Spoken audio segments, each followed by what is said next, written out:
Good morning, all of you. Welcome back to Dr. Shaheen classes. I am Dr. Surya Shaheen, and today I will guide you first language theory.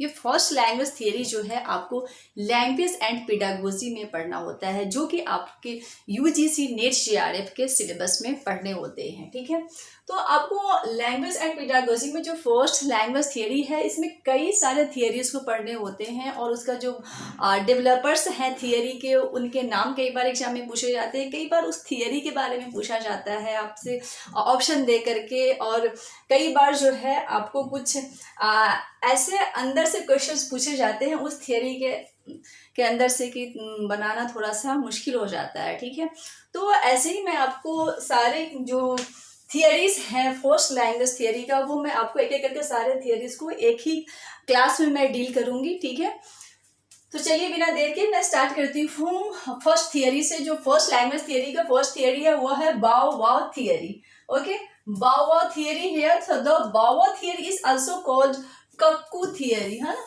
तो कई बार क्या है कि जब एक कोई भी थियरी है या कोई भी कॉन्सेप्ट है, उसका कोई अल्टरनेट भी होता है नेम, तो आपसे एग्जाम में पूछ लिया जाता है, जो कि काफ़ी इजी होता है। But when you don't know the answer then it becomes difficult for you. So इसलिए आपको हर चीज़ को, हर जो स्टेटमेंट है इसमें, हर वर्ड्स को आपको ध्यान से पढ़ना है, तो आपका इजीली तैयारी हो जाएगा। सो अब बाओ वाओ थियरी आपको एग्जाम में पूछा जा सकता है। बाओ wow theory is also called, तो आपको कई सारे ऑप्शंस होंगे। हो सकता है एक ऑप्शन आपका कक्कू थियरी भी होगा, तो आपको कितना इजी है यहाँ पे। लेकिन अगर आपको ये नहीं पता होगा कि bow wow theory is also called cuckoo theory, then you can't mark the correct answer. So ये ध्यान में रखना है। So bow wow theory is also called cuckoo theory, and the term Bow Wow theory was introduced in literature by Max Muller। ये भी question एक बार आया था कि जो बाओ वाओ थियरी है उसका जो डेवलपर है वह कौन है, तो इट इज मैक्स मूलर। आपको दो इंपॉर्टेंट पॉइंट यहाँ पे बन गए हैं कि bow wow theory is also called cuckoo theory and it was introduced by Max Muller. You have to remember this point, and it was developed by the German philosopher Johann Gottfried Herder and Jean Jacques Rousseau. ये दोनों name भी आपको याद रखने हैं, Jean Jacques Rousseau and Jean Gottfried Herder. यह इनके द्वारा डेवलप किया गया इस थियरी का। बाओ वाओ थियरी का डेवलपर जो है वह कौन है, गॉटफ्राइड हर्डर है एंड रूसो है। लेकिन इसको लिटरेचर में इंट्रोड्यूस करने वाला जो फर्स्ट पर्सन है वह है मैक्स मूलर। वो ध्यान में रखना है आपको। तो 3 क्वेश्चंस आपको यहीं से बन गया। ठीक है, so according to this theory, language originated from early humans imitated sounds of nature such as sounds of natural phenomena, thundering, lightning, beasts and birds। यानी कि यह जो थियरी है फर्स्ट लैंग्वेज थियरी का, बाओ वाओ थियरी है, वो उसके हिसाब से जो लैंग्वेज का इमर्जेंस हुआ, लैंग्वेज का जो ओरिजिन हुआ वह कहाँ से हुआ, from early humans imitated sounds of nature.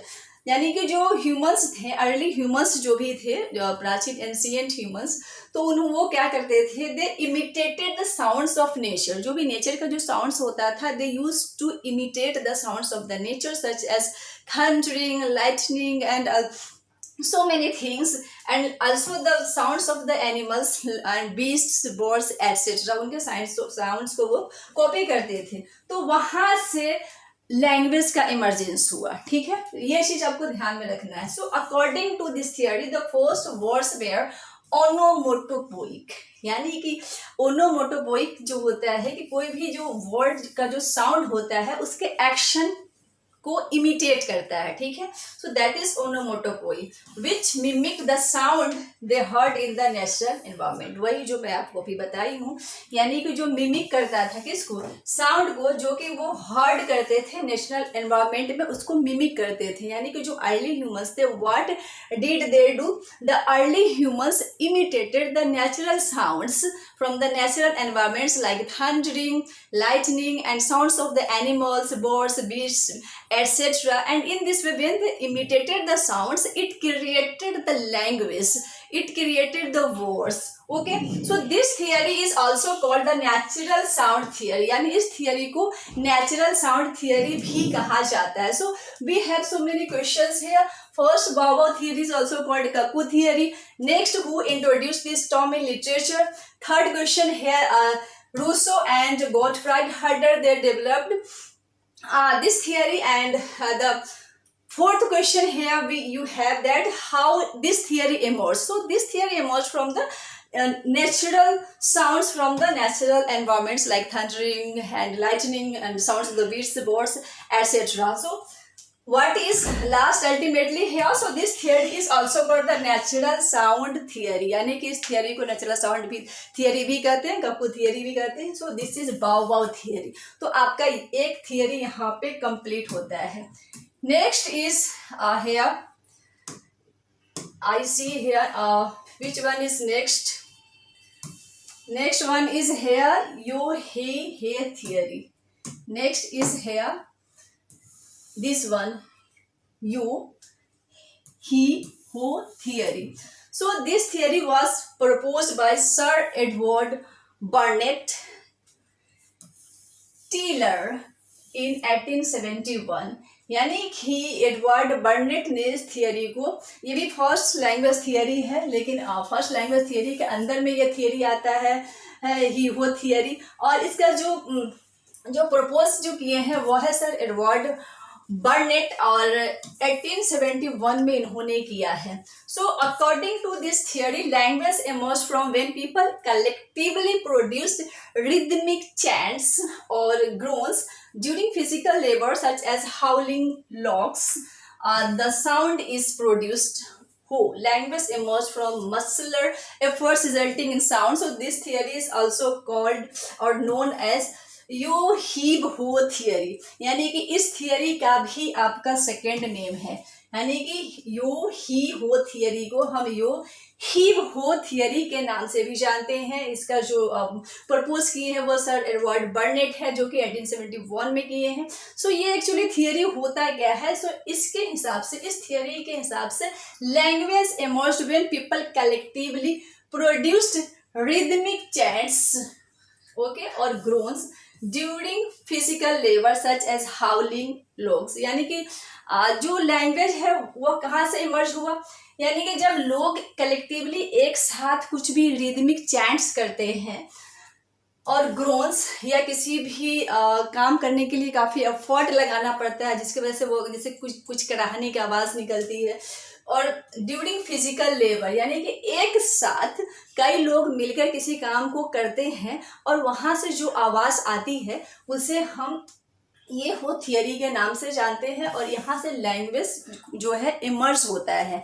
ठीक है, जैसे कि हाउलिंग लॉग्स, जैसे कि आप देखे होंगे कई बार कि जो लेबर्स हैं, कई बार जैसे पेड़ कटिंग होता है तो ट्री का, तो अगर वहाँ पर जो लॉग्स होता है मोटे मोटे, तो एक मजदूर तो उसे नहीं उठा पाता, तो कई लोग मिलकर क्या करते हैं, उठाते हैं, हो करके जो आवाज़ देते हैं, तो वो एक उनके अंदर से एक वर्ड आ रहा है, एक लैंग्वेज क्रिएट हो रहा है, तो उससे लैंग्वेज बना. यानी कि इस थियरी के अकॉर्डिंग जो लैंग्वेज क्रिएट हुआ वह रिदमिक चैंट से हुआ, वो भी लोगों के पीपल कलेक्टिवली जो प्रोड्यूस किया रिदमिक चैंट्स या ग्रोन्स एक साथ मिलकर किसी भी काम करने के लिए, और उससे जो साउंड क्रिएट हुआ उसे हम ये हीब हो थियरी कहते हैं. ठीक है, so this theory is also known heave ho theory. अब हीब हो थियरी याद आप रख सकते हैं. ठीक है, काफ़ी आसान है.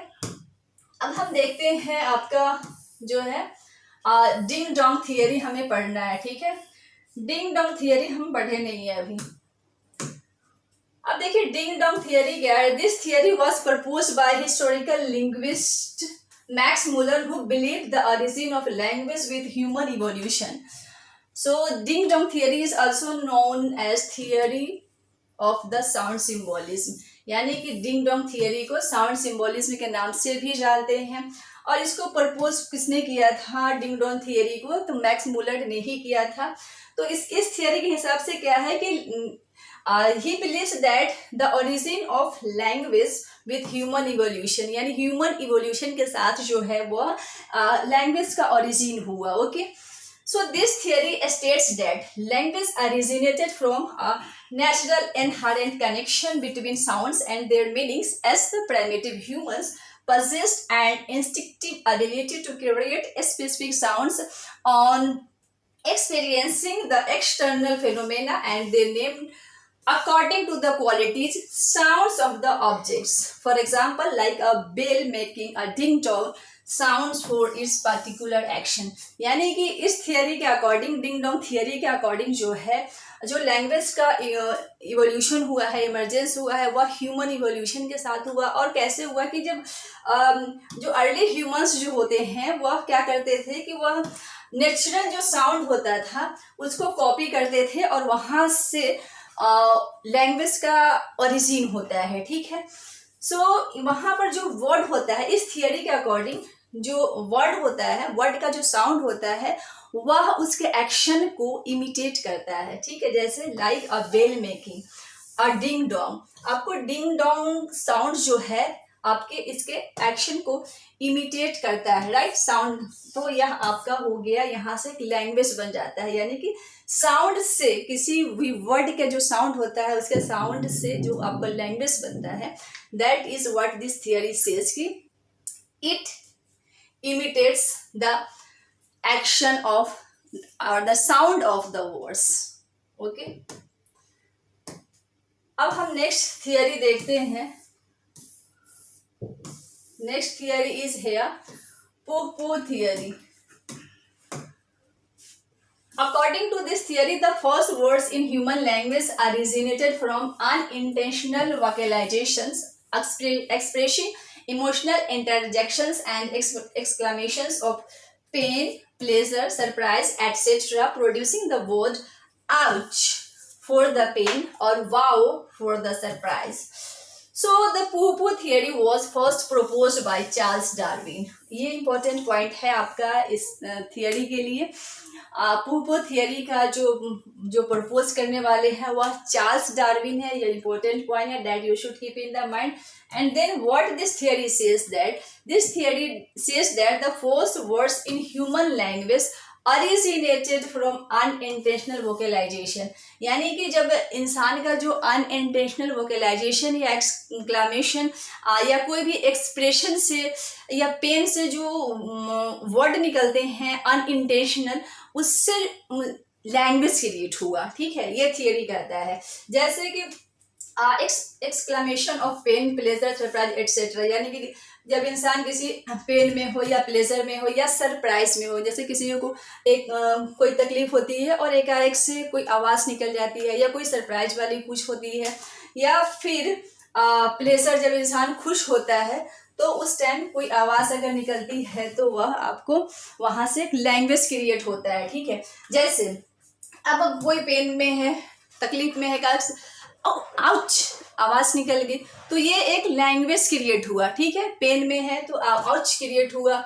उसके बाद आप देखते हैं यहाँ पर जो है एंड, जब आप सरप्राइज हो किसी चीज़ के लिए, then what do you utter, wow.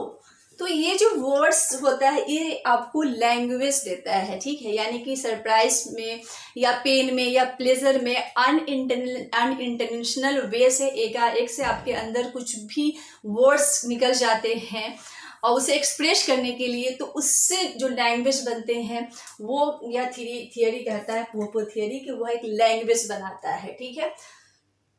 तो ये हो गया आपका Poo-Poo थियरी जिसका चार्ल्स डार्विन ने किया है। Next is ta ta theory. Ta ta theory, according to this theory, language emerged with vocal sounds when humans made body gestures for communication. Their languages and mouths unconsciously began to imitate these movements, creating audible sounds. यानी कि जो ये theory है, इस theory के हिसाब से क्या है कि लैंग्वेज जो इमर्ज हुआ है वह वोकल साउंड्स से हुआ है। कब? जब when humans made body gestures for communication. यानी कि कम्युनिकेशन कई बार बोल करके नहीं होता है, कई बार जेस्चर से भी होता है, बट वी से नॉन वर्बल कम्युनिकेशन। तो जो जेस्चर्स से कम्युनिकेशन किया जाता है, उससे जो लैंग्वेज बनता है, उससे जो वर्ड्स बनते हैं, साइन बनते हैं, और उससे लैंग्वेज डेवलप होता है। What is this theory says, यानी कि हमारा जो फिजिकल जेस्चर है, एक्सप्रेशन है, उससे हमारा लैंग्वेज क्रिएट होता है। So this movements creating Audible sounds, यानी कई बार जो जेस्चर्स है वो ऑडिबल साउंड्स क्रिएट करता है और उससे लैंग्वेज क्रिएट होता है। What is this theory says, Tata theory. For example, the sound Tata originated from imitating the physical motion of waving goodbye, यानी कि जो टाटा साउंड जो है, यानी वोकल कहाँ से ओरिजिनेट हुआ, या फिजिकल मोशन, यानी कि इंसान वेविंग गुड बाय जो करते हैं, तो उससे ये इमर्ज हुआ टाटा वर्ड। ठीक है, वेविंग गुड बाय ना, और फिजिकल मोशन, यानी कि आप एक मोशन दे रहे हैं किसी को, बस आप ऐसे कर रहे हैं, हैंड को जस्ट वेव कर रहे हैं गुड बाय, तो वो उससे एक साउंड आया जिसे कि टाटा थियरी हम कहते हैं, और जिससे एक लैंग्वेज क्रिएट हुआ। So this theory was proposed by 1930 by sir Richard Paget ना। रिचर्ड पेगेट ने इसका जो है प्रपोज किए, वो भी 1930 में। तो ये काफ़ी इम्पोर्टेंट है, आप इसको भी ध्यान में रखें, टाटा थियरी को। ठीक है, अब next is la la theory. Okay, what is la la theory? So this theory is also known as musical source theory. इस थियरी को म्यूजिकल सोर्स थियरी भी कहते हैं। This theory says that language evolved from sounds associated with music, play, poetry and song, यानी कि यह theory कहता है कि लैंग्वेज जो है वह इमर्ज हुआ, वह एवॉल्व हुआ साउंड से। तो कौन से साउंड से? साउंड ऐसा कि जो कि एसोसिएट होता है म्यूजिक, प्ले, पोएट्री, सॉन्ग, यानी कि प्ले, पोएट्री या सॉन्ग में जो साउंड होता है वहां से कुछ ऐसे साइन निकलते हैं, जिस साउंड निकलते हैं जिससे कि लैंग्वेज क्रिएट होता है। So for example, the natural use of sounds like la la, well, singing और humming gave birth to language, यानी कि कोई गाना है, कोई सॉन्ग है, वहां से जो साउंड क्रिएट हुआ लाला, और उसने क्या दिया, उसने एक लैंग्वेज को बर्थ दिया। ठीक है, यानी किसी भी पोएट्री में, किसी भी प्ले में, किसी भी सॉन्ग में जो कि साउंड रहता है, और उस साउंड से क्या होता है, वह लैंग्वेज को क्रिएट देता है, क्रिएट करता है। जैसे कि लाला, इसका नाम भी है लाला थियरी। और ये जैसा कि कोई गाना गा रहा हो और उसमें लाला है, तो वहां से क्या हुआ कि एक वो लैंग्वेज को क्रिएट करता है। ठीक है, सो इस तरह से ये सारे हैं आपके फर्स्ट लैंग्वेज एक्विजिशन में, आपका लैंग्वेज थियरी में। ये टोटल मैंने इतने ही आते हैं फर्स्ट लैंग्वेज एक्विजिशन थियरी में, और आपके एग्जाम में भी इसके अंदर से ही पूछते हैं। Okay, thank you.